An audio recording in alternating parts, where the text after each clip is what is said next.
હિન્દુ ધર્મ રક્ષક સેના વડોદરા દ્વારા 25 ડિસેમ્બરના રોજ તુલસી પૂજન દિવસના દિવસે બાળાઓ દ્વારા તુલસી વિતરણનું આયોજન કરવામાં આવ્યું હતું। હિન્દુ ધર્મમાં તુલસી ખૂબ જ પવિત્ર અને પૂજનીય છોડ છે। શાસ્ત્રો અનુસાર તુલસી ધનની દેવી માં લક્ષ્મીનું પ્રતીક છે। ધાર્મિક માન્યતાઓ અનુસાર જે વ્યક્તિ માં તુલસીનું પૂજન કરે છે તેના ઘરમાં માં લક્ષ્મીની કૃપા રહે છે, જેનાથી તેની દરેક મનોકામના પૂર્ણ થાય છે।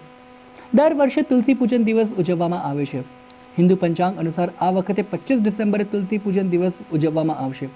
માન્યતા અનુસાર આ દિવસે જે સાધક તુલસીની પૂજા કરે છે તેને સૌભાગ્યની પ્રાપ્તિ થાય છે।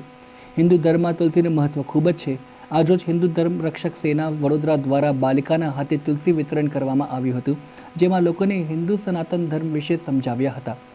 આજના ઇન્ટરનેટના જમાનામાં લોકો સનાતન ધર્મ મહિમા ભૂલી ના જાય અને જાગૃતતા આવે તે માટેનું ખૂબ સરસ આયોજન કરવામાં આવ્યું હતું, જેમાં બાલિકા દ્વારા તુલસીનો મહિમા સમજાવવામાં આવ્યું હતું।